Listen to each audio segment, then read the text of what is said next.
Good afternoon and welcome to the work session for the Board of Education of Greeley-Evans School District 6. It is January 12th. This meeting will now come to order. Ms. Lemon, will you please call the roll? Director Azari. Present. Director Bentley. Present. Director Campos-Spitzy. Present. Director Edmonds. Present. Director Lemos-Garcia. Present. Director Mash. Present. Director Rogie. Present. All board members present. Thank you. Our first item on our agenda is to review our calendar. Looks like we've got a full second semester, starting off with lots of exciting events. Let's see. Our first school visit will be to Krista McAuliffe on the 20th. And then for new board members, we can highlight a few things that school visits always try to attend. Those are some of the best work we get to do. We get to see what our schools are excited about. We get to interact with students. But also the Success in 6 Awards is kind of like our Oscar ceremony. It's really fun to get to acknowledge all of our amazing educators. I see GAP winter graduation. And just a reminder to always give your RSVPs as soon as you can to Ms. Lemon for some of these things. It requires how many seats for the board are they gonna have out there. A few of you are planning to attend the winter legislative session with CASB. Doran, you're going to? Okay. And do you know that, Amy? Yes. Yeah, okay. I have 3 submitted RSVPs. Legal counsel is going to attend as well. Okay. Sounds great. You'll get to potentially, go down to the Senate floor, the House floor with the legislators that we got to speak with today and kind of see what they're working on and see how the process goes. Matt Cook, who is the CASB lobbyist, leads that, a lot of that work. There's also special speakers as well, but it's a really rewarding little session. Other highlight is our recognition of Nicole Peterson, Middle Level Principal of the Year, on the 3rd. And then I'm sure we'll talk about February again at the next meeting, but I would like to bring up, if that's okay, on February 12th, we have two events. One just was added to your calendars today. The CASB Student Day at the Capitol and the Greeley Central High School Better Together Culture Assembly. And so I need to get the Student Day at the Capitol RSVPs finalized. We have 3 students going, 2 chaperones. I think Nathan Ball is going to go as well. So we just I need to make sure I get RSVPs solidified. So because we have 2 events on that same day, I just want to make sure everybody realize that. So Okay. for the Student Day at the Capitol right now, Director Zari, Director Lemus Garcia, and Director Rogi have RSVP'd yes. Director Bentley was a maybe.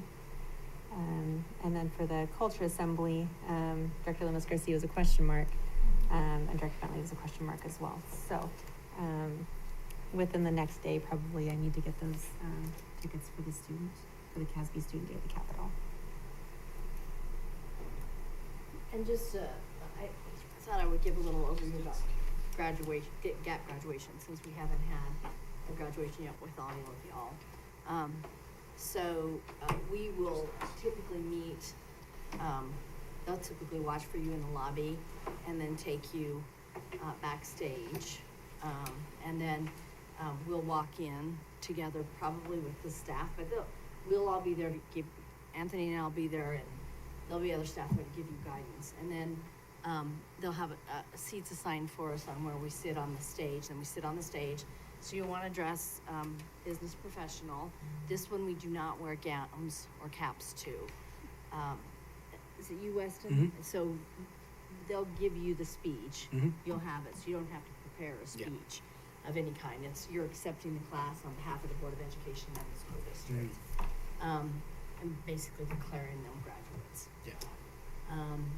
That's usually a pretty quick graduation, and a pretty intimate graduation, and a really exciting time. These are some of the students who have struggled the most in our system, and who are actually getting their diploma. So at that graduation, we will also have GED completers from the NEXT program, and so the administrator from NEXT, which is a contract program we have, where you're doing GED completion, and their program administrator will be there also as a part of it, and those students will be recognized as well. Do you have any questions about the graduation? I would just point out they're the Gap Gators, and their color is green. And often, if you're amazing like Dora Nazari, he will wear a green tie, I assure you. Are there any others that you need an RSVP before our next meeting? Well, the chamber dinner we're probably okay by the next meeting, but that chamber dinner fills up quickly. And so I need to know, like, do I need to get another table, or is one table going to suffice? So that's when we need you to RSVP too, pretty quickly, because it sells out. And it's on February 19th. Okay. All right. Moving on to board member comments. And I just wanted to say we're also going to spend some time actually having a discussion and a conversation about our CASB experience. So if that's what you were primarily going to speak about, you're certainly welcome to, but you could also save it for the CASB. Well, I would recommend waiting, because the students are going to join us for the CASB. Okay, gotcha. Oh, cool. Okay, so talk about other stuff. Okay. Okay, let's go alphabetically just for fun. Mr. Ozark, go first. Sure. Be happy to. A very, very short report. Had a good holiday break, and I hope everybody else did as well, with the exception of some family issues. But for school board, I attended 2 events involving the legislative affairs. One was the CASB Legislative Resolution Advocacy Committee orientation meeting that was online, and pleased to represent our school district in regards to some of that. And I also, along with several of you, attended the UNC legislative preview today, and it was good to hear that school funding is in a good place right now, although I know that a lot of work needs to be done ahead. And I'd like to thank our state legislators for their ongoing support of the school district. So that's all I've got, President Mash. You wanna go next? Steve, Bentley? I can, yeah. Not a lot on my plate either. Holiday break took up the majority of everything since you guys have last seen my glowing face. I did get to go to the Community Council on Education Friday. We had an update on the career internships, the pathways, right part of the career pathways program, so that was pretty interesting. She did a really good job on that, and then we went right over to Brentwood and got to see our middle level principal of the year. So, always fun to be there. It's a great school and a great program. So that's about all I had. Kim? So I wanted to start my comments by honoring Bob Toyton, who passed away since our last board meeting on December 27th at age 92. As you know, he and his wife Betty were champions of the city of Greeley. They were champions of education. They were champions of downtown. He founded the Toynton Institute for Educational Change at UNC, which continues to help train our school leaders and giving them high-yield skills to be effective in their schools. And as we all know, because of his commitment, our very own Toynton Academy of Pre-Engineering was named after Bob, who was a civil engineer. The school opened in 2022 with an emphasis on increasing underrepresented populations in engineering. And fast forward to 2026, we see that 63% of the students at Toynton identify as non-white, which reflect the diverse demographics of our region, and nearly 60% of the students at Toynton qualify for free and reduced lunch. So I think that's such a testament to Bob and his legacy. On a personal note, I got to sit with Bob while I was campaigning for school board at his dining room table. As you can imagine, I talked his ear off. And whenever I saw him at gatherings and events after, he would always remember me as the girl who talked a lot. On a different note, more for students, just reminding you that you have 18 days left to complete the World Community Foundation Scholarship. It's one scholarship application and it gives you access to over 65 opportunities. So definitely worth doing, but a difficult application to do in one night. So 18 days is just enough time to get your letter of recommendation and all the other documentation required for that one application. Let's see, I had some CASB comments, but I'll skip over those. This month I did get to enjoy the middle school art show at the Riverside Library. So our kids' artwork is displayed from all of our middle schools. It's really impressive, different media. There's like the black scratch art, there's like ceramic 3D stuff, black and white sketches and just beautiful, beautiful artwork. It's open until February 13th, so you still have time to check that out. And then earlier today, as Director Azari mentioned, I was able to attend the UNC legislative preview. Our three legislators that were on the panel were Representative Ryan Gonzalez, Senator Scott Bright, and Senator Barbara Kirkmeyer. And our lobbyist for District 6, Ann Barkus, spoke. They spoke of the financial challenges the state is going to have during this legislative session, although they reassured us that K through 12 was safe from cuts. That said, Ann Barkus did point to a few areas of concern. She talked about 504 plans, which are specific learning plans that are generally enforced by the federal government, but whether they were going to be able to enforce them correctly and whether the state needed to fill in that gap. And if the state were to parallel the 504B enforcement, whether then the district would have double work to comply with the federal mandates and then to comply with the state stuff. So it sounded like that could be difficult and challenging. In general, Ann Barkus spoke about questions in K through 12 as to whether the state will make up for federal budget cuts. If there are federal budget cuts, whether the state can make up for those. Questions around title funding with the current administration, whether those dollars are safe or not. She spoke more locally about, well, actually, it's not that locally. It's an early policy that's written into HR 1, which would allow states to opt into a tax incentive, which would open the door for funneling of public dollars into private and parochial schools. Governor Jared Polis has opted into this, but the question was whether the state legislators will step up and form some guardrails around this in order to protect our public dollars for public schools. She spoke about changes, if there were to be changes to parent contributions and the way health insurance is done, how that can impact the D6 budget, because such a large part of our budget is our personnel. And then interestingly, while we were being told that K through 12 was safe, there was a question of the total program funding. And so total program is education-ese talk. All it means is the total amount of money each school district gets from local and state. And so it sounds like the state is trying to push a little bit of that more into the local share so that the state can pay $3 to $5 million less to us, and whether we can actually make that up locally with our local ownership tax revenue is questionable. So that could mean a reduction in our total program.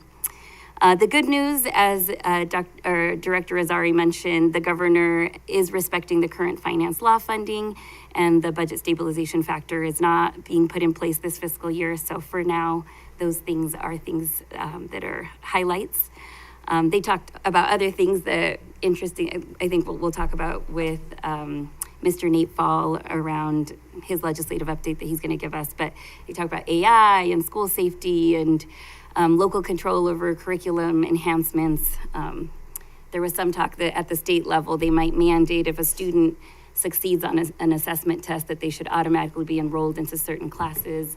But that is very state level and it doesn't allow room for local control. So it was an interesting conversation. I love that event. I like the preview. I like the wrap up that we get to go to in the spring.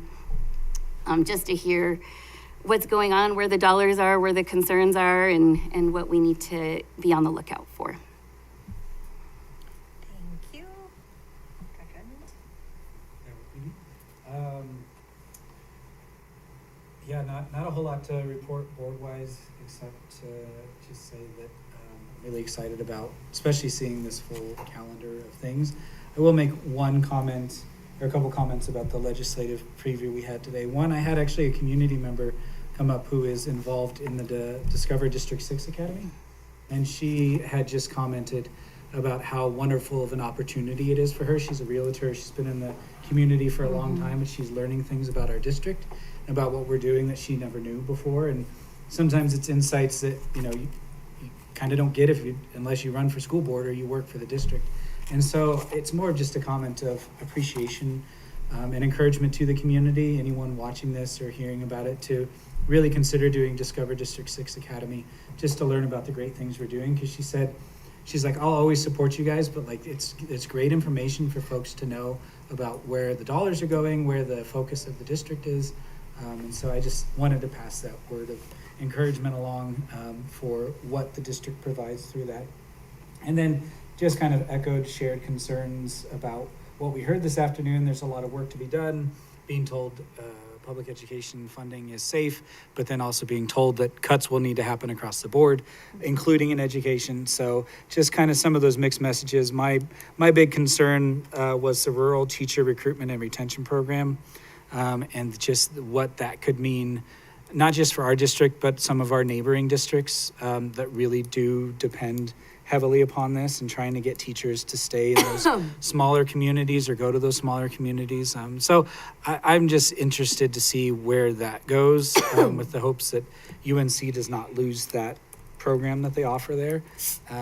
But also at the same time, I'm just encouraged just to see that room so full and to see people really interested, and they're not just sitting back to say, well, whatever happens, to really see how they could be a part of that conversation. So I'm excited to hear Nate's update. I think it'll be a little less this way or that way. I'm looking forward to just a straightforward discussion. Thank you. Director Lemos Garcia? Yes, thank you. I, as you had a wonderful break, took some time off and decluttered part of my home, so that was a nice refresh The weather was great, so it felt like spring break for a moment. But for me, what I have to report is I had my first school visit to Brentwood, and it was so fun seeing all the students engaging in the interactions that we went to all of the classes, and how they even approached us as adults and people, and seeing the students present and how proud they are of the school that they're in. So it wasn't something that they made up. It was truly from their heart, and you could just tell that every one of them wanted to talk and speak. So I am looking forward to other visits, school visits, and the calendar that we have throughout the year. So excited about that. Thank you. Director Roby? Well, I too had a wonderful break. I really enjoyed CASB so much, so I'm looking forward to the discussion about that. But we did not have a relaxing time, and I did not declutter. But we had grandchildren there, and it was a busy time, but it was really fun. So just on top of what Director Garcia has said, just the visit to Brentwood was just really fun, and would have been both of our first visits to a school. And so Nicole Peterson is just such an impressive young woman, and they just really showed off their school. And we had students meeting us at the door and escorting us in, and they were obviously proud of their school, and it was really and I really enjoyed getting to go into a couple of the classrooms and just noticing even from when I went to school or when my kids went to school, just the approach is so different. And so I was just so impressed with the teachers and just their professionalism and just their way of getting the students to interact and be active in their learning. And that was very, very impressive. And the legislative preview was really interesting for me this morning. I really enjoyed that. Just for me, really learning what the issues are. It's the first time I've heard about the rural teacher issue and some of those things. So that was, for me, really eye-opening to sort of see what the things are that our legislature even deals with. So it was a good morning and a really good experience. Well, thank you all. It feels like it's been a long time since we were all together. But happy holidays to everyone. Happy New Year. And excited to get into the buildings and really see all the wonderful things that are happening. I unfortunately missed the Brentwood visit. I make my work schedule quite a ways in advance. Like I have it through the end of February. So I'm not always flexible once it's already set, but I'm glad that you all got to go, and congratulations again to Principal Peterson. The legislative session today was just like so much to take in, and unfortunately not a lot of good news, I guess, on the financial front, but yes, glad that so much work was done last year to change the funding formula, and it sounds like we're stable with that for this year. So I think we will move along to our CASB debrief, and love to invite our council student representative students to join us. Got mics for you and everything.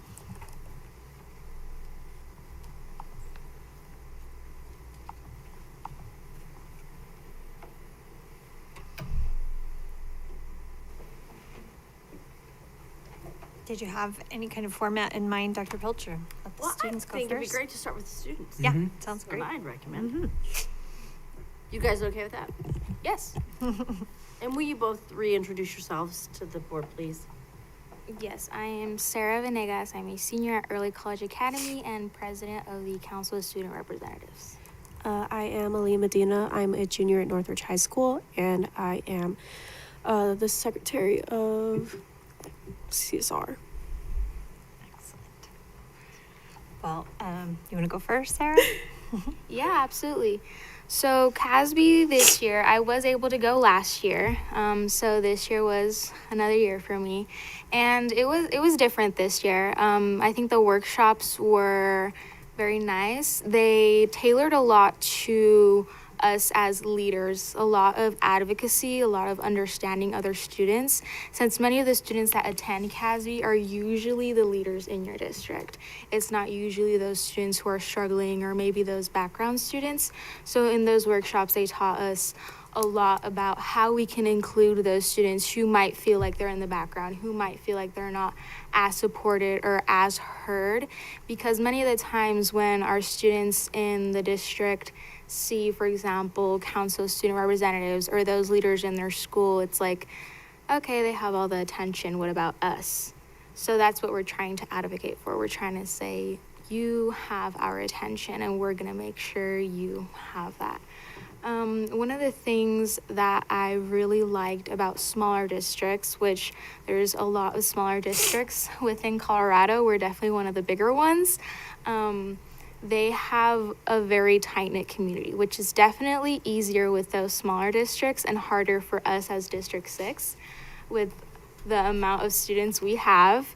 One of the things I really enjoyed from a smaller district was they have something called a superintendent's council, which is very similar to CSR. However, they meet with their superintendent once a week and they communicate about what's going on in their schools and what they can bring to the superintendent, any new ideas. If they have something they want to present to the public, they will have a section in the board meeting in order to discuss that out to the public, part of the agenda. So I think that was really interesting. Another thing was within that council, those students were able to visit a lot of other schools, like middle schools and elementary schools, because I think that's very important. CSR hasn't had the opportunity to visit those middle schools and elementary schools. I think a lot of times we focus on high school students because we're all high school students.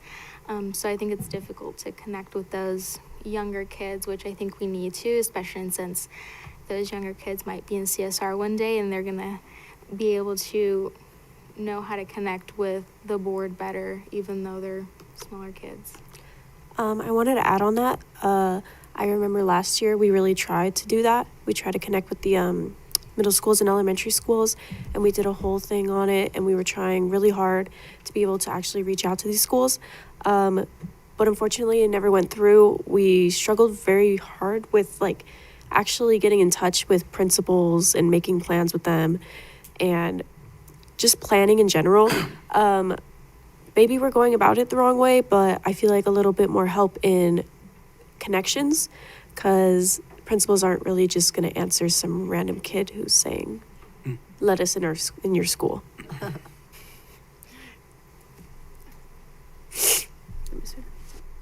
That's what I wanted to talk about on your thing. But other than that, I was also there at CASB last year. They did 2 different work sessions. Actually, one of them was the same as last year, except they shortened it for some reason. I really liked that work session a lot more last year because we had a lot more time to go about it. I didn't really enjoy the first work session, actually. They talked a lot about advocacy, and I feel like if you're a student who's above and beyond and doing all this stuff and actually going to CASB, you're going to know how to advocate for yourself. I don't know. That's just my personal opinion.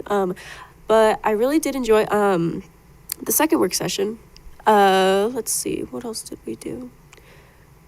We did a wild hunt chase, all right? Yes, we did the scavenger hunt. So we went all over the Broadmoor looking for clues. Unfortunately, And the career thing. the career thing? Oh, the acting. Is that what you mean? No. We went to different little career people, and they were telling us, Yes. oh, we So did this in and the this and this. breakfast, there was different booths, and each of those booths had different companies, of course, which apparently help school districts. And we went to each one having a little bingo card. I believe you all had the opportunity to also do that little bingo card. A lot of those booths were very helpful. There was one specific one that I really found interesting. I asked a lot of questions in that one. I think the guy was kind of thrown off by the amount of questions I was asking. Maybe he just thought give me my stamp and I'm gone. Yeah. But it was a mental health booth, and they were advocating for mental health, so free therapy for students, for families, very accessible online as well, and I thought that was really interesting. With insurance, without insurance, they're able to provide therapy for both students and families, and really anyone in the district, which I think is very important, because in Early College Academy, we do have a front range therapist a few times a week, and a lot of our students do utilize our therapists, but I don't believe other schools have that opportunity, especially those middle school and elementaries, which I think it's still important to implement therapy and mental health even in those younger students, considering life is hard even at a young age. Not just teenagers are struggling, kids are struggling, middle schoolers are struggling. So I think it's important to advocate for maybe counselors and therapists, in my opinion, are different. Counselors are more school-based, I would say. Like, yes, if you have something, maybe mental health struggles, you can go to them and they might refer you to someone, but I think having a therapist specifically who has a degree in their job and knows what they're doing and knows how to handle students and knows how to listen and what type of advice they need, I think that could be very important and very different from what a counselor can offer. So I think that could be really good to add. For me, during that little scavenger hunt, sell yourself to the district little thing, I found it really interesting, the quantum physics program. They said they're really new, and their booth just really stuck out to me. I'm a science person. I really like science. I enjoy science. And I feel like, well, at my school, I'm not really sure about other schools. I know other schools major in different things, maybe not science. But they're a quantum physics program, and they sold themselves on how, I forgot what it was, but I just really think that it would be a good opportunity for us, because I just really want to advocate for our science programs. I feel like there's not enough science in Northridge, specifically. Let's see, what else did we do? Communication? So a lot of our smaller districts, of course, they have an easier time connecting with their schools, because a lot of them are just K-12 and they're in a huge building, compared to our school districts, which we have so many elementaries and so many middle schools, and we still have our charters and our private schools and whatnot. Sometimes I believe a few of our schools might get overlooked. Maybe those other schools who have maybe better opportunities. For example, Brentwood has their IB program, McAuliffe has, I believe it's the STEM program, and those schools that have those more prestigious programs compared to maybe other middle schools or other elementary schools might get overlooked a little bit compared to maybe what they offer and what other high schools offer. I went to Bella Romero Academy, and sometimes I think that school might be a little bit overlooked just because it's so tiny and it's a K-8. So it's kind of like we don't have many K-8s in our district anymore. So I think it's important for there to be more connection within our district, maybe have more district events, something that can bring our community closer. I know that's also CSR's job, trying to bring our district more closer. Just as we mentioned earlier, it's a little more difficult to connect with those middle school and elementary schools as those other districts in Colorado have the opportunity to do. I feel like we went over that. Other than that, Cassie was really enjoyable. Yeah, it's different your second time. Yeah, it's definitely different going a second time. You think you know what to expect, and it's nope, everything is different. Every year is different. There were students I met there that it was their third time going, and I'm like, third time? I'm like, okay. I'm like, that's really cool. I think it's cool to have the opportunity to go multiple times, but I would like to open it up to more students. I think Mm-hmm. CSR does like to have our officers go. That's why we have the opportunity to go multiple times. But I think it would be nice to open it up to more students, just so they have the opportunity to also experience that, and they might look at it through a different lens and bring in more ideas and other point of views that us officers might not even consider sometimes. So Yeah, I feel like definitely opening it up to other people. I know I met people who weren't really on their school boards, the district school board. And I feel like that would be a good idea. I really did appreciate the opportunity at first, but I feel like it's a little bit of a waste to go a second time, especially learning all I did the first time. I don't have as much to speak about because I spoke about it a lot my first time. And yes, the activities are different, but it's just not a whole new experience, you know? I really would like to go again, yeah, of course, but I just feel like it would be nice to give somebody else that opportunity. I think I went over a lot of that already in my head. May I ask you a question? of course. Were you able to give your feedback to CASB about your experience there? So the positives and the things that you would change? They did send us a survey. Okay. The survey is very simple. Didn't ask the right questions? It did not ask the right questions. It does ask, did you think the workshops were good? And it's kind of like strongly agree or strongly disagree. I don't think those are very strongly worded questions. I think they're very broad. And maybe if they were more open-ended, where you could maybe type or just what was your experience, I think that would be a more broad question where you could kind of type out everything and anything you're thinking about, not just a little like survey of multiple choice. I do understand that students do plan everything, so it might be a little bit difficult to come up with something new every single year, considering I believe this was their 85th anniversary. I might be wrong. It was around there, and I'm like, having to do that 85 times in different formats is very difficult. So I can understand why they kind of repeat a few things. But just opening it up to different students would definitely be something to advocate for next year. A lot of the students that I met there, I had met last year. So I think this isn't just within our district. I think it's within a lot of districts. Maybe they think, well, we're officers, we're leaders, we're gonna do great, we know the ropes. That's right.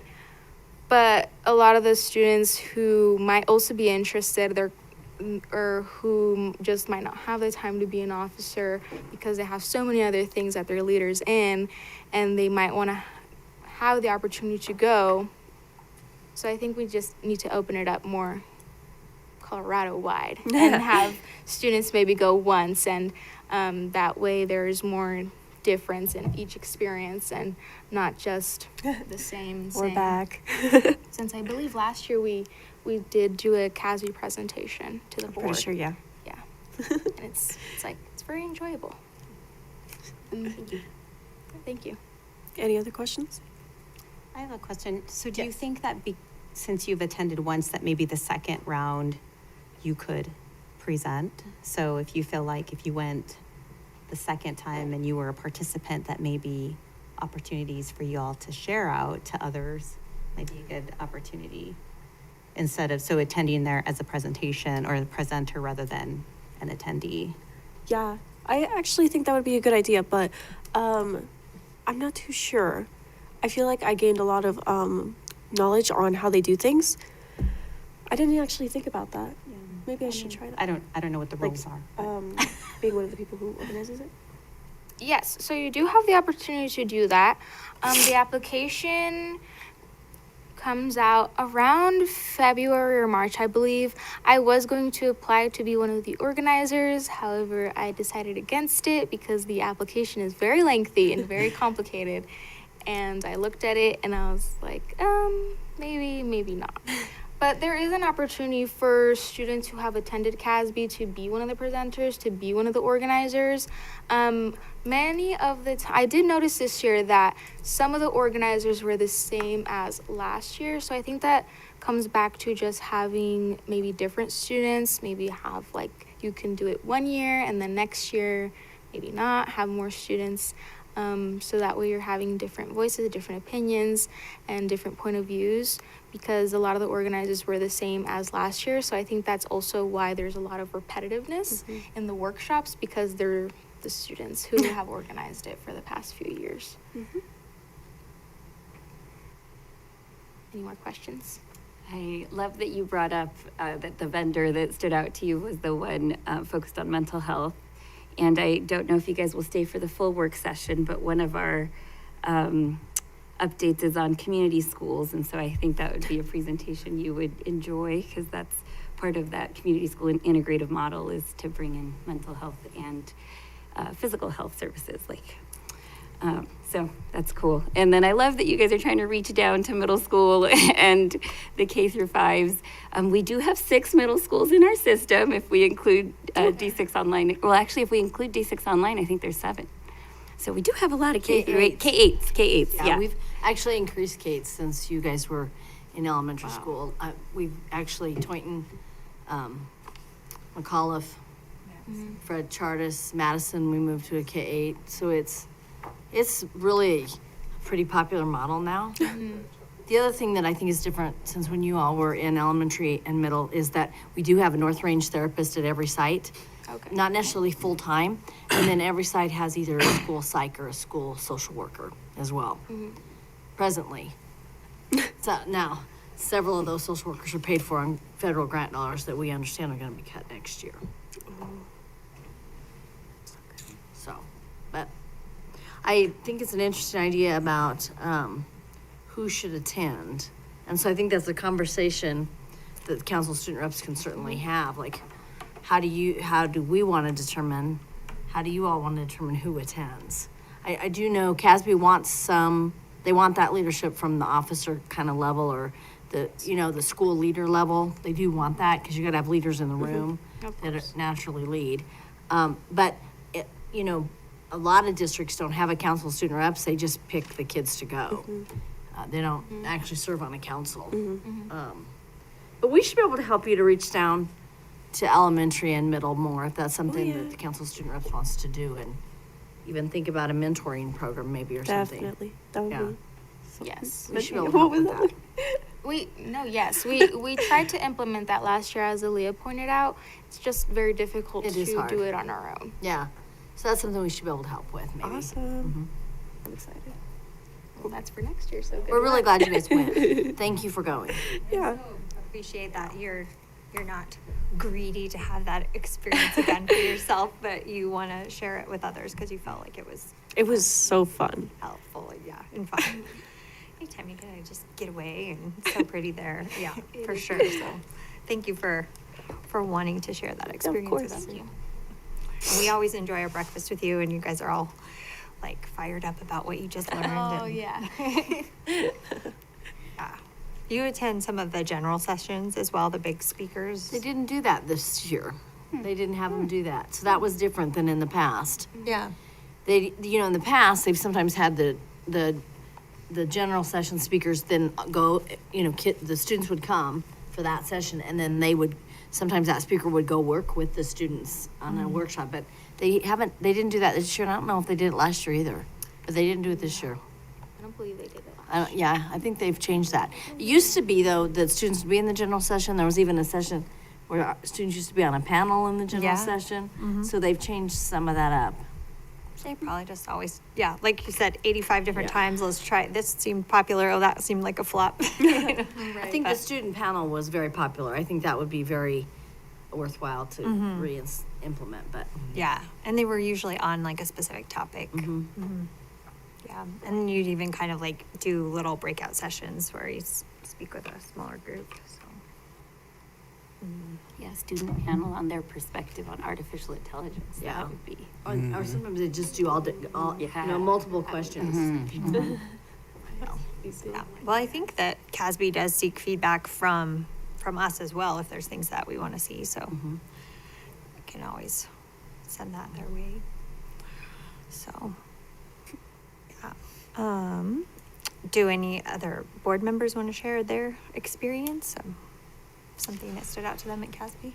I could just share that I was, people kept explaining it like a fire hose experience, which it kind of was, but I expected that to be the case. But what I gathered mostly from Casby was an appreciation of what we have in District 6, mainly seeing those smaller school districts they're the ones that have to meet about the paging system, or they're the ones that have to do their budget. And so just to see what District 6 has in terms of in-house support and expertise just made me realize how much, I don't even say easier of a job, but like a different job we have than those smaller school districts. To know that we have so many great people that we can rely on their expertise, whether it comes to budgeting or whether it comes to legislation and council and all that. One thing that I really appreciated the vendor hall too, just to see all those different things, and being at the food bank and really always just having food and hunger is kind of the forefront. Going to meet with some of the vendors who offer their meal services and kind of, I don't know, maybe play coy a little bit just to hear about what they offer, but then to hear all the things that they offer, to know that my friend Daniel Bach just does so well here, and just to see that. Again, another one of those in-house resources of just like, oh, well, we offer this and we offer this. I'm like, yeah, Daniel does that. So it was just wonderful to see all that. I'm excited to go back next year to not have that, first year experience of like, okay, I got to go to all of these new board member ones so that I can maybe kind of focus on some other things. But all in all, it was great to get to know my fellow board members or board directors. And it made me excited for the next 2 years, especially of what the work we get to do.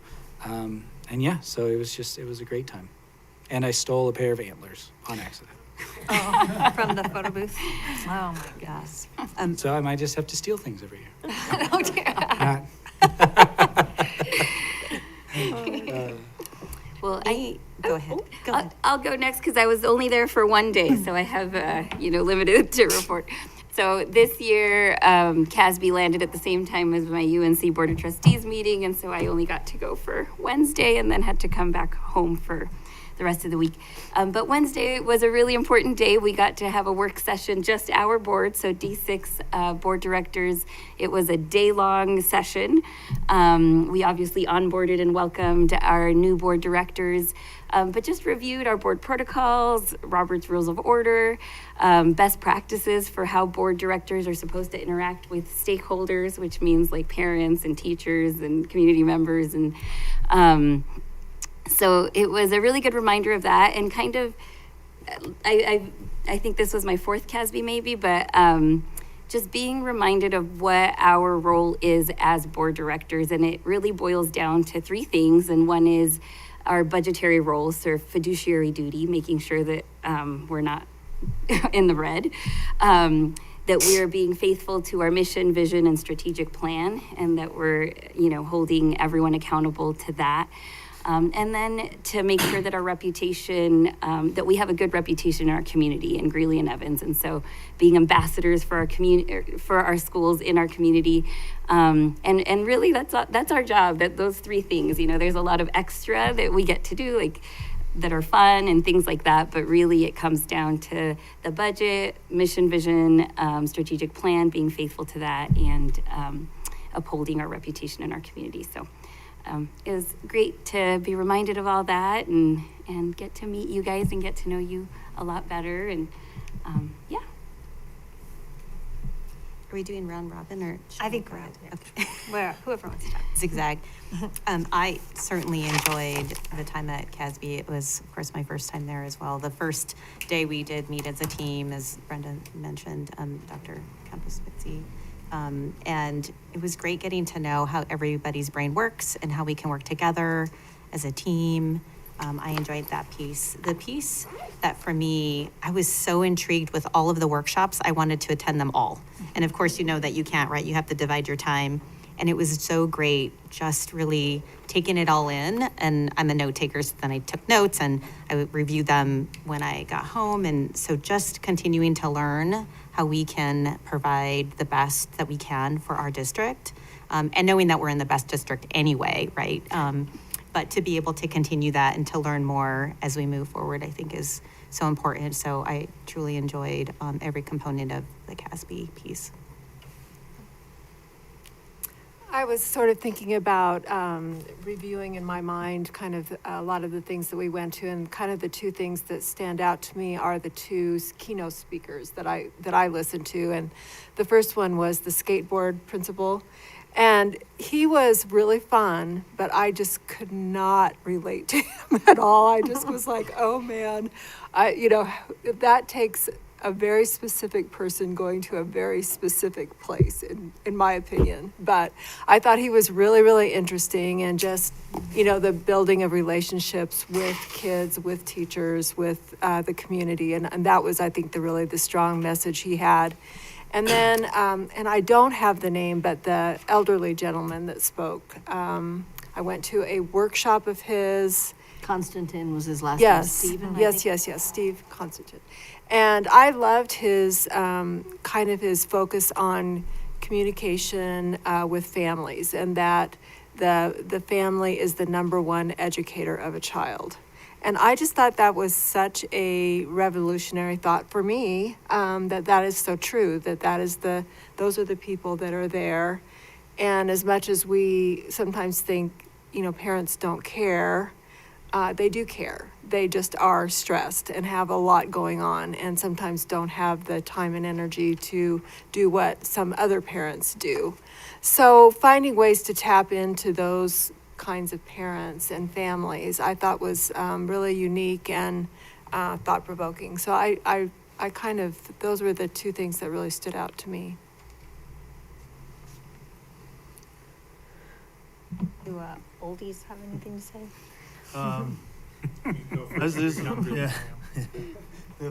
I mean, seasoned. I'm the youngest board member, just for the. Okay. This one was a little different for me. It being my fifth time. I have heard the School Finance Act in class 101 a couple times, and I guess one thing I was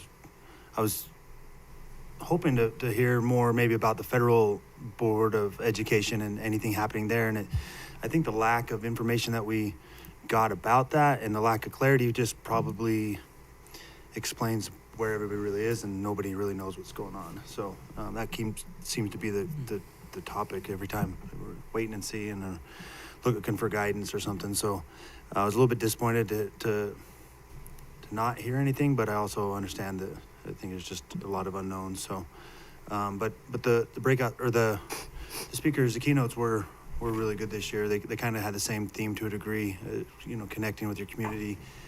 The one Constantine speaker in his breakout session before, he did it backwards. He said he did his breakout session before his keynote speaking, and so we got a little bit of insight first, and he said something that kind of struck home, where he said, you can't just have a pizza party and expect the community to show up. And I think me and Deirdre were sitting by each other listening to that, and I think a lot of that stuff kind of hit home of how we can connect with our parents and our families better. So it was a good week for sure.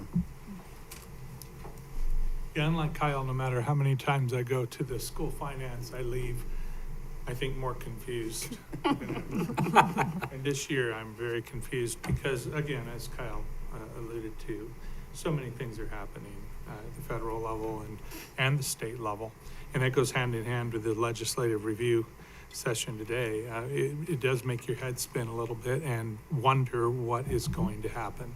But again, we're in a good place. And I always leave CASB, or have left CASB, with a feeling that we're doing the right things in School District 6. It's a verification. And I think our student leaders would concur with that. I think the most important element of this CASB convention for me was our first meeting as a board. And I really want to thank Brett Miles and Susan Meek for their work. They're good team builders, and I think it really sets the tone for how this board is going to work and get things done on behalf of the district. So, very good debrief, by the way. You hit everything that was on my mind. I Thank stole you. your notes. I just say, Yeah, I mean, it was I just just say great. ditto when they do that. Yeah, ditto. Thank you. I like the word. Cheat sheet. I know, that's a good one, yes, yeah. Yeah, it's always beneficial to work with Brett Miles and Susan Meek. They make it fun, they make it engaging, help us to learn about each other and learn about the work. And yeah, I went to a few of the more new board member type of breakout sessions, and that was just a good refresher, and not necessarily maybe new information, but to help me know how to maybe further help you all understand it.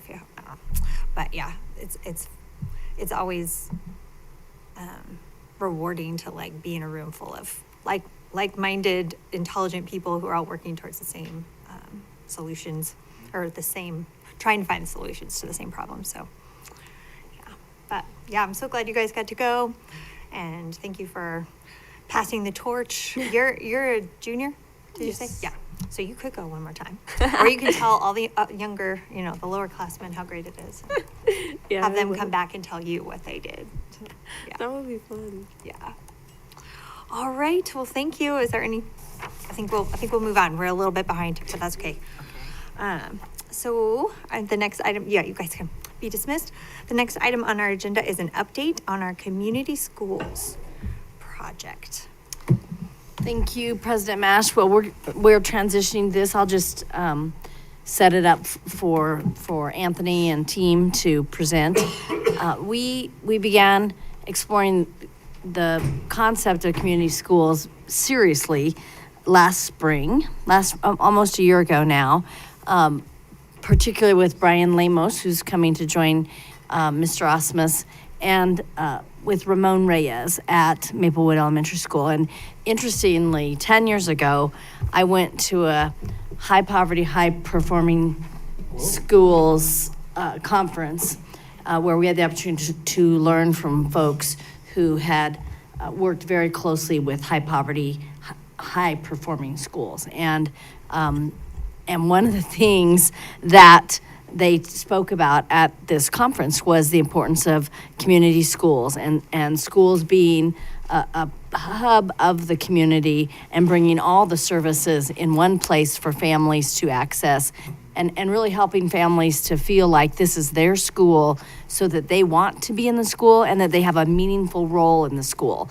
and that the work they're doing in the school makes a difference to the school's success as well as their child's success. And so, some things just take a long time to catch on. It took us a decade to get here to where we really had a principal and leadership in place to really go into this with a full head and heart. Now, I want to say that we have several schools that have really strong pieces of community schools, with our community health centers at 3 of our schools, and that's a big piece of community schools. The partnerships that our schools have with our churches, partnerships they have with community agencies like World Food Bank, those are important pieces of community schools. The food pantries are an important piece. Clothing pantries are another important piece, and many of our schools, all of our schools now have the food pantries, and many of our schools have clothing pantries.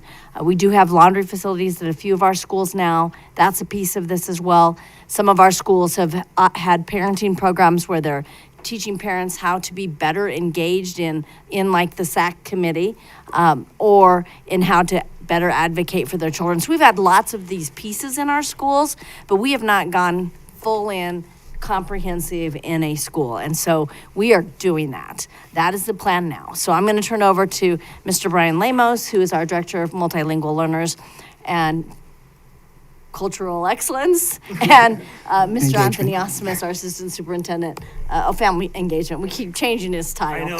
Family Engagement. And then Mr. Osmus, who is Assistant Superintendent. You do not see Mr. Tuttle here because Mr. Tuttle is on a Caribbean cruise. Oh, shoot. Funny how that is when you're half-time, that you get to do things like that. The Caribbean was Hope he's closed. But he is working behind the scenes on this with us as well. So with that, I'll turn it over to you two gentlemen. Thank you. Thanks.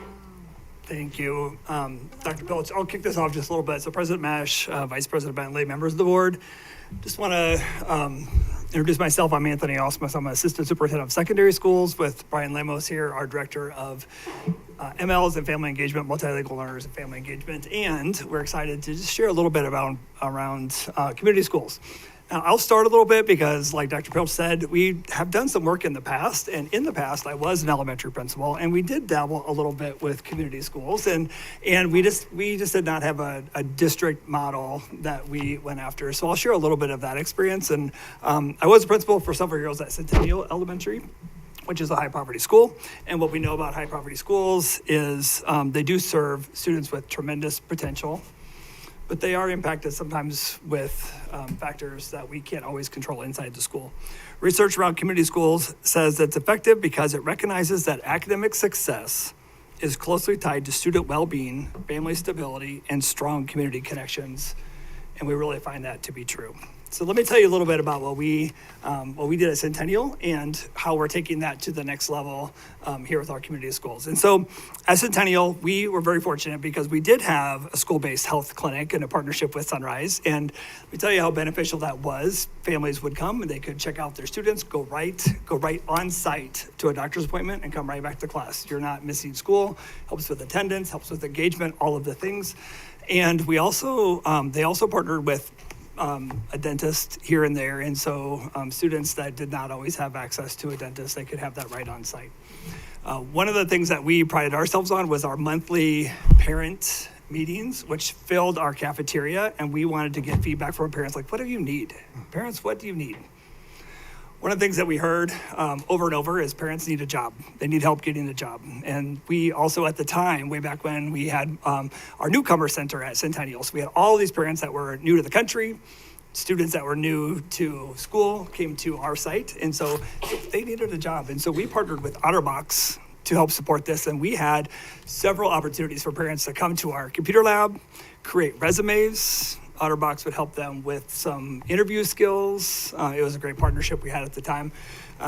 We also heard from them that coming by a washer and dryer was sometimes difficult. So we actually installed a washer and dryer at Centennial and opened that up to community use. Another partnership was our Weld Food Bank, where we created a food pantry. Before we had food pantries, we had a food pantry. And we also had the food truck that was on site just often. And so a lot of times it was just responding to our community because we know that academic achievement and community support go hand in hand. So to talk a little bit more about this is Brian Lemos, and I'll turn this over to you. Yeah, I just want to say thank you for the opportunity to present and to speak here tonight. This is something that I think all of us are very passionate about, serving our community, serving our students, and also our families. And this is really an approach that integrates all the services to meet the needs of our children in our buildings. But the core spirit of the community school model is student achievement. So we want to be very, very clear. We know through research that there are some things in place, that things have to be in place for students and families in order for them to support each other and to ensure that students get the best education from us.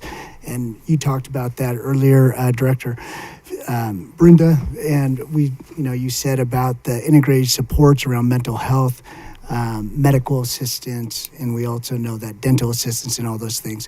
So there's really, from the national view, there's 5 pillars that I'll briefly talk about that encompass the community school model. One is powerful student and family engagement. The other is collaborative leadership and shared voices and power, expanded and enriched learning opportunities, culture of belonging, safety and care, and integrated systems of support. All these pillars integrate so nicely with our I-2030 vision. There's nothing in here that does not connect with our I-2030 vision. And so that's where it was like we are teed up for this to happen at our schools that we've identified. When we think about pillar number 1, Right, just do the space bar. well, let's share this. The picture's always good, right? When we see students that are smiling and we see our after-school programming, we see parents involved. And just really, when you think about the pictures up here, you see integrated services by just our community, our teachers, our parents, our students involved together and really, really having a good time. What we're going to talk about deeply is now the 5 pillars. And when we think about our powerful student family engagement, families and students are key partners within the decision-making process. And so families' lived experiences inform approaches, and as Dr. Pilch talked about, it really becomes a hub of the school. And some examples of that are like where students might not, or families might not be speaking English, and then they feel supported through the schools and the services that they get. And we also see that as assets rather than as a deficit. And so how do we work with those families? They can inform us on a lot of different things, such as how to best communicate with them. What are the things that they are challenged with within the current school system? So having their voice is very, very important. And this model really, really brings them to the table to really have that shared leadership. When we talk about the second pillar of collaborative leadership and shared power and voice, they co-create a culture of professional learning, trust, and shared responsibility. There's formal teams that are put in place, such as a shared governance, where parents are co-creating school improvement plans, reviewing data together, and then vote on priorities and resource allocations within that school. So those are things, examples that could happen within this pillar. When we go to pillar number 3, we're really talking about our expanded and enriched learning opportunities, before and after school programming, weekend programming that happens, and also our summer programming. How is it all aligned to ensure that our students feel safe, our parents feel like they are involved in the learning opportunities, just not the after school programming just for our kiddos, but also what are the things that we can do with our parents. Maybe there's English classes that we're offering, whatever it may be, but really going back to pillar number 2, saying what is it that the parents are saying within this decision-making process, and how do we make that happen in our after-school programming. Classroom support that is supported from the community connections. We have a lot of partners within the community that help with our current programming, such as Soccer Without Borders. They come in, they help support us, they help not only with enrichment activities, but helping students develop English. And then they also work with our parents as well. And then we talk about just really the cultural, identities and how important it is for these schools and students to feel like they belong and they're a part of this decision making. And part of that is there's a lived experience. And so how do we create opportunities for students to be engaged in things that are happening out in the community, but also in our enrichment programs at the school? So elders are a great example of that. They have stories, they have lived experiences. They can come in, partner with teachers, and tell the stories of what's happened locally, what's the history that's happened, and really gives the identity of our students here to hear from their elders to say, this is me, this is who we're talking about, and it validates their experience here in this community. Thinking about culture, belonging, safety, and care, we talk about this in I-2030. It is very, very prevalent that we want all students, staff, and community members and parents to feel like they belong, that they're part of the decision-making process. And this is pillar number 4 that really amplifies our CC1 goal in I-2030, which is connecting families, students, and staff and community partners to safe and belonging environment.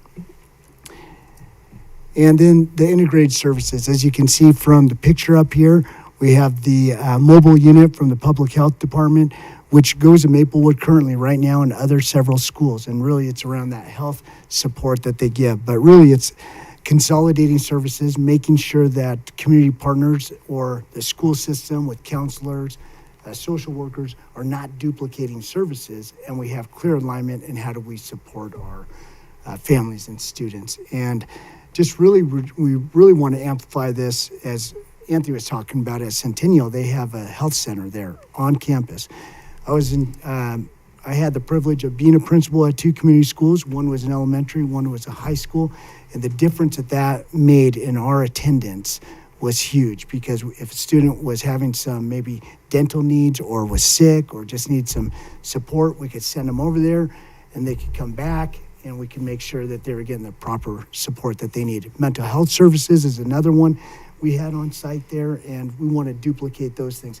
With our current partnerships that we have with community members and so forth, we are teed up perfectly to implement the community school model. As Dr. Pilch talked about earlier, we have the resources, we have funds at these schools. All of them are 21C schools, so the after-school programming could be really aligned closely, our parent engagement activities. So all the things that we are currently doing through the Family Center, just multiple pieces that we have in place. Now it's just really looking at that and saying, what are the priorities and how do we make it happen? And so The 5 schools that we're looking at for implementation, as I said earlier, they currently are recipients of the 21st Century Grant. They also are all Title I schools. And right now, year 1, we're in the exploration stage with Maplewood and just seeing, okay, what are the pieces we have in place, but we'll be doing a survey to see what the needs are as we go further, and then really going into the exploration after that and installation.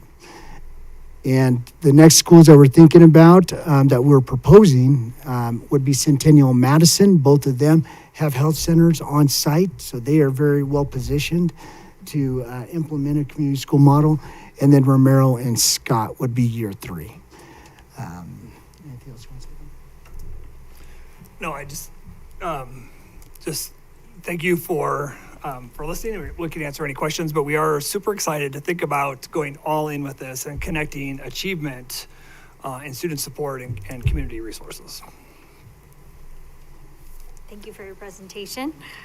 I had just a couple of clarifying questions. So this year is exploration. Year 1 would be next year of like full implementation for Maplewood? That's our hope. That's yes. the hope, okay.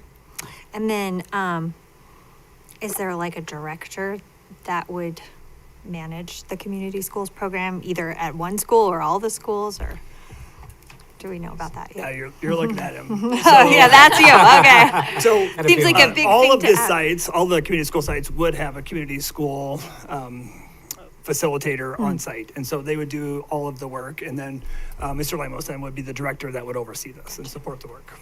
So we shuffled or shifted some of the staffing at Maplewood this year, and then supplemented it a little bit so that they could have a community schools coordinator on the site. So they do have a full-time employee, a classified employee dedicated to supporting this community schools program. And then David Reyes also is critical in this work, of course, with the Family Center, and he's backing up Brian, and then Anthony and Wes as the assistant superintendents who are over these schools that we're looking at will ultimately be the ones to make sure that Brian gets the job done. The other thing, you saw 21st Century Grant program in there. That's an after-school program that we run through state grant dollars that actually flow to us through the federal government. And so those schools are a natural fit with that after-school program, and they're a natural fit for helping to fund community schools. We've also applied with the Weld Trust for some additional support in launching our programming, and it looks very optimistic that we will receive some support from the Weld Trust to launch. What's our third school that has a community-based, is it Jefferson? Salida del Sol. Oh, Salida del Sol, okay. And I think that the healthcare center is enormously beneficial. Would that be a necessity for those other 3 schools in order to fully? Either the on-site community health center or access Mobile. to the mobile on a regular basis. Yeah. So part of what we've done at Martinez, and it was really getting up and running before COVID, but what has happened at Martinez is their contact is right there at the clinic, close to Martinez, and then they can call. They have the health clerk trained to be able to call over for additional support. So there's some different ways we can build the model. And what you don't see there are years 4 and 5. You see the first 3 years. So ideally, pending the availability of funding, we would desire to have this as a model in all of our Title I elementary schools. How about the K-8s? Is there a different feeling tone to the community schools with the middle school level being in association with the K-5? I'm just wondering if there's a difference in feeling tone. Well, like Dr. Pilch said, I think as we get these schools up and going, even K-8s, such as Madison, is well primed to be one of our first K-8s to get in place here too. They've got the school-based health clinic. I think what you have at a K-8 is that opportunity to work with a family over 9 ages of their children. And that's a really powerful model. When we move to Bella, we'll see this, something similar as well. Do we have preschool at Madison? Yes. 10? 10 years. 10 grades, so really 10 years. Yeah. Right, Natalie, good catch. And then the 21st Century Grant, that's not in jeopardy. of being lost, is it? Yes, it is, Director Azari, it truly is. We just don't know, and those dollars don't last forever, so that there's a deadline on them, when they are granted to us. Do you want to talk more about that, Mr. Lemos? Yeah, it's a 5-year plan that we are eligible for dollars. After year 3, they assess if we have implemented the grant appropriately, and then they will award us year 4 and 5. We do know that right now it is one of those programs, and working with main sponsor, that is up in the air right now. Last year they told us that our funding was not going to be refunded. Not because we didn't do what was supposed to be done through the grant. We did everything. And in fact, we're an exemplar in the state. We have been for many years, and that's why we continue to get the grant. But it was just through the different policy changes, through new administration. It was one of those things that was just on the block to not be refunded. But they did come through, and we worked with the team here to say, what are we going to do so that we ensure that it does not go away with the program we have offered. And so we had a plan around that, but then it did go through, the funding did go through. Not sure about the details now regarding if it's going to still be on a reduction for next year. All indication is that we're going forward, and so that's what our plans are, but we will always be planning if it doesn't go through. And the goal of a 21st century program is to create sustainability, create programs that you can sustain. And so we feel like with MLO, with our partners, that's what we are securing right now, so that we know even if we don't have 21st century, that we can continue this work. I'm very excited about this work. I remember when we were touring Madison, Dr. Pilch talking about her vision for community schools as we were going through those halls and the school was being built. So really cool to see it come to fruition. And I am excited for these schools and for what that can, how it's going to bring community. And I loved you talking about elders. I'm on Facebook, and like there's a lot of community members who have a lot of extra time and who are very interested in education. I'm like, they need a project. This would be awesome for them to be able to volunteer that time in a very productive, positive way. So anyway, just really excited. Right. Thank you very much. We'll look forward to Thank you, the guys. update next year or in 6 months or whatever. All right, and at this time, we will invite Mr. Fall for a legislative update or digestion of what we talked about this morning.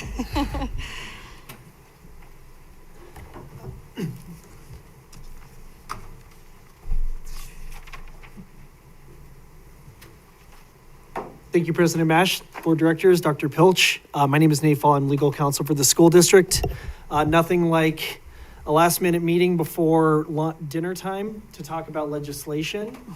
But I do want to share that this is kind of one of my favorite presentations to give. I did not give it last year just because we had the same board, but now with 3 new board members as well as a half-awake Director Bentley at the last time I gave this presentation, I felt that it would be in our best interest to just give you an overview of process and how the General Assembly works, kind of what my role is, what our lobbyist role is in all this. And so I'm just going to throw some terms out for you. And then at the very end, we can go over just some of the big topics, but many of you already heard that today. So this is the one slide with a lot of words on it, and there's a lot of terms, but I just kind of want to walk you through how this works. So a bill comes forward and it's brought by a sponsor and it's brought in one house, and that's called the House of Introduction. So I'll just walk us through a hypothetical, and we'll say that somebody from the House of Representatives brings forth a bill. So then the House is the House of Introduction, and they do their first reading, meaning they read the bill out loud. And then from there, that bill is assigned a number, and then it's usually assigned to a committee. I would say by and large, most bills get assigned to a committee. The committee that we're generally most concerned about is the Education Committee, both in the House and in the Senate. At the committee hearing, there's really 4 things that can happen. The committee could vote to amend the bill. They could refer it to another committee, which means they pass it, or they just refer it to another committee. They could kill the bill, or they also use the word postpone indefinitely, which basically means that the bill's not going to move forward, or they can pass the bill. I will say that the committee is where the magic happens. That's where we get our amendments in. That's where we can connect with the committee. I often will go down and testify at the education committees because, again, that's really where most of the work gets done. Once it moves into the House of the Whole, it becomes a little bit more challenging to introduce amendments and things like that. So, again, we'll just say for the sake of this hypothetical, a bill was introduced. It went to the Education Committee. They passed it. Maybe they made a few amendments, but then they ultimately passed it. Then it goes to its second reading. And the second reading is made in front of the Committee of the Whole, as it's called, meaning it goes in front of the entire House. So, and then at the Committee of the Whole, it can fail, and they call that a lost bill, or they can pass that second reading. And then oftentimes when you're reading, if you're following along to all the bills and the drafts and the amendments, usually you'll see this thing called engrossed on the side, and that means it passed its second reading.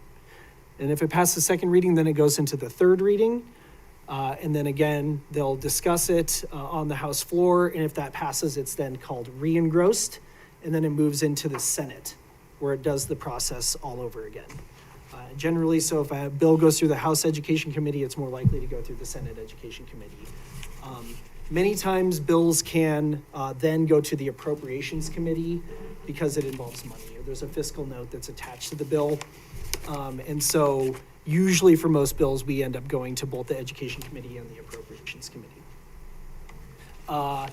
Then after that, if it, assuming it passes both chambers, then it goes to the governor, who then can enact and pass the law or can veto it, which we dealt with last year with a open records bill that was quite frustrating and involved a lot of stakeholders and time, made it through both chambers, and then Governor Pulse vetoed it.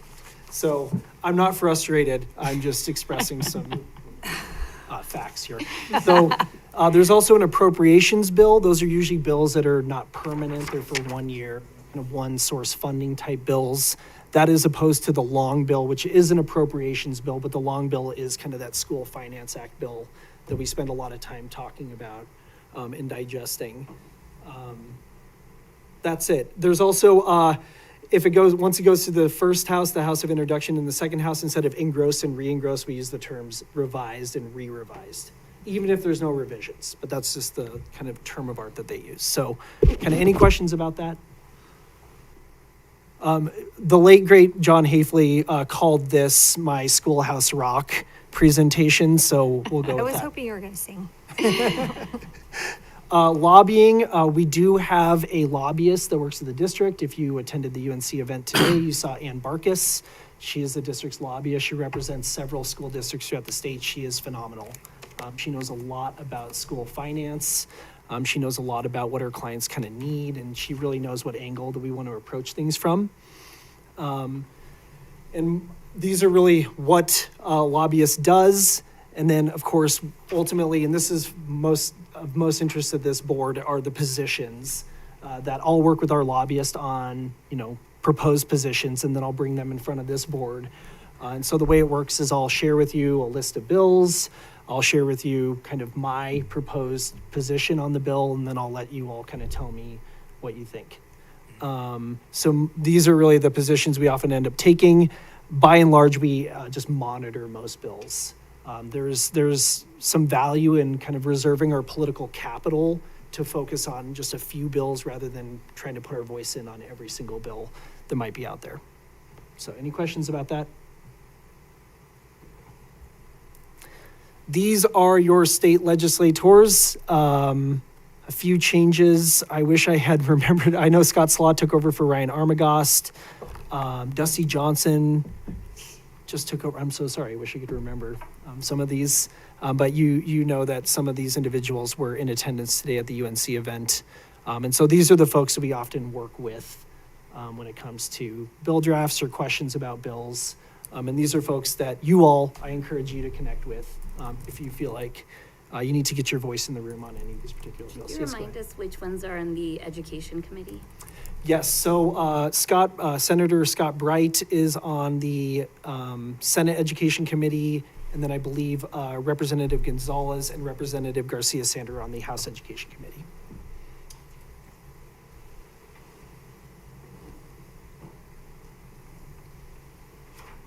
So again, I won't spend a ton of time here. We don't have any actual bills. The General Assembly starts on Wednesday. We have seen some kind of proposed bills come forward. We know with school finance, the budget does support K-12 finance to the extent that we need it to be funded. We know there's now some questions around how they're going to maybe make adjustments to the local share with that specific ownership tax. If you do have any questions about that today, I'm going to defer that to our Chief Financial Officer, Megan Sponsler, because she can answer kind of more specificities on that. But as Ms. Barkus pointed out, that could lead to a pretty significant shortfall in funding from the state level, and then we would have to make that up at the local level. She had also mentioned this kind of disability and discrimination oversight, that there's a bill that they're attempting to kind of create a new Office for Civil Rights through the state level, just given the concerns that the Office for Civil Rights at the federal level is going away. So they're not going to be able to, an individual is not going to be able to bring a disability discrimination claim through OCR. And so they're attempting to kind of create something similar through CDE. I've reviewed the bill proposal. It's workable, but right now it just doesn't mirror what federal law requires. And it's just creating a lot of confusion.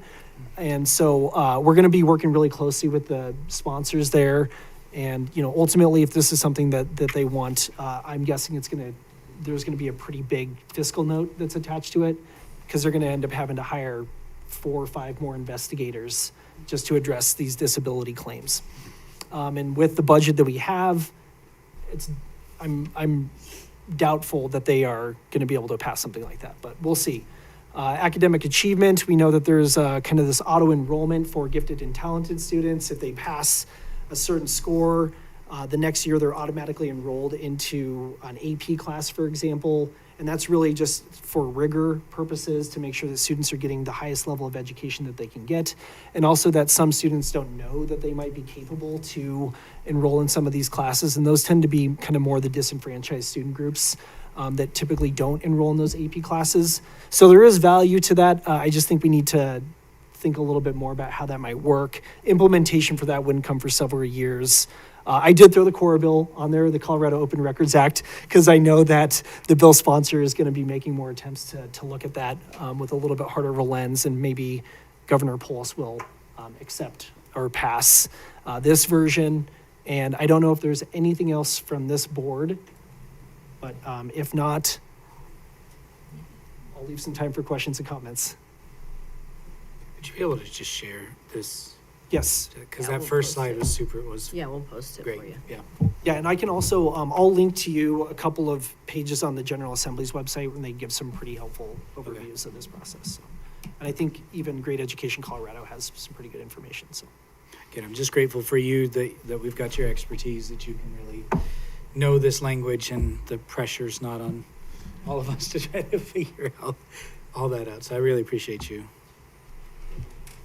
When we come back for our next legislative update, perhaps we can dig in a little bit on where we are with the scholarship granting opportunity that Governor Polis has opted into, although it isn't legislation right now. We believe, superintendents believe, and advocates for public education believe that there may be a legislative action that stops that from being implemented, but once the governor pushes it through, we don't know that there is. And so the superintendents last Thursday or Friday, whenever I met with the Front Range superintendents, there was some question about, would this be something that Attorney Phil Weiser could take on in terms of legal action to stop the flow of public dollars to private schools, is the idea. Seems like I feel like we got an education, it was a breakout session at CASB one time about all of the different attempts for voucher programs, Yeah. and that they've always been determined to be unconstitutional. Mm-hmm. Yeah, unfortunately, there's a situation now where the federal administration has made an opportunity for governors to opt in or to choose to not opt in to the scholarship granting opportunity for their state. And I think we've known all along and for a long time that our governor is an advocate for private and charter schools, and he He has not been able to get a voucher program into the state of Colorado as a result of these other lawsuits.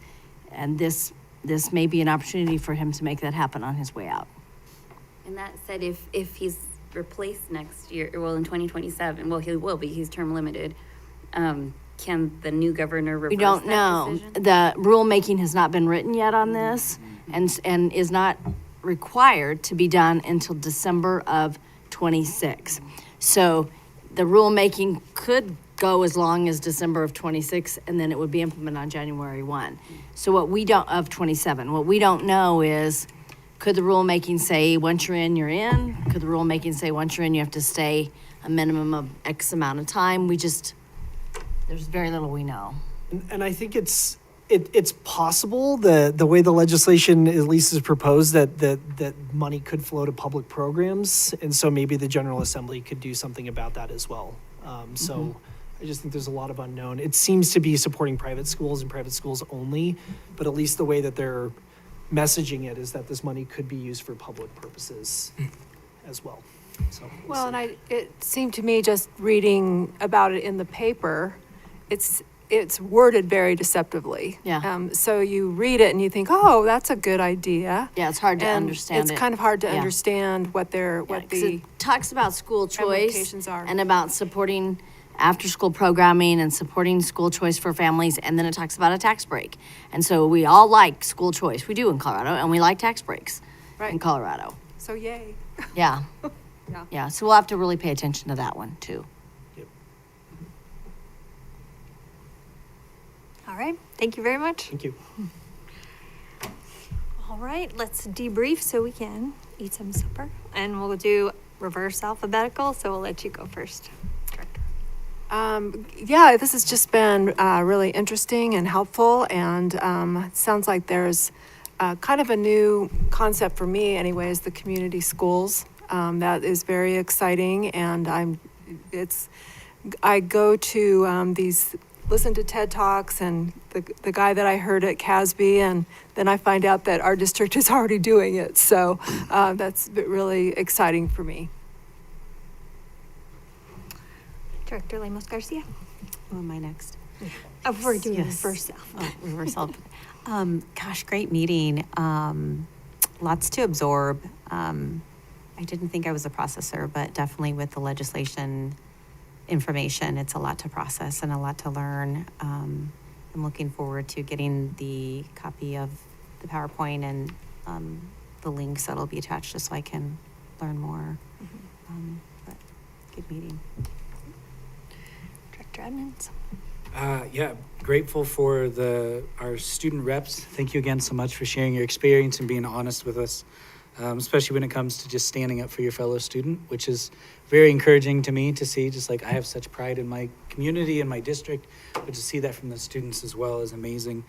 Community schools, I'm all for it. I mean, that's my heart for this community. I was very excited about Pillar 4 and Pillar 5, but knowing how all 5 pillars will be very important to just provide a resource for our families who are struggling in a high-risk community, especially like Greeley-Evans area.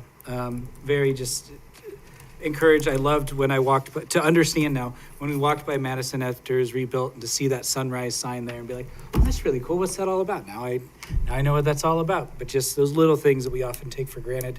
For those of us who do own a washer and dryer, who can go to the doctor, who don't have to wake up in the morning and realize, oh, there's not enough food for my family. So to see that we can provide that for our students and their families, it goes back to the skateboarding principle.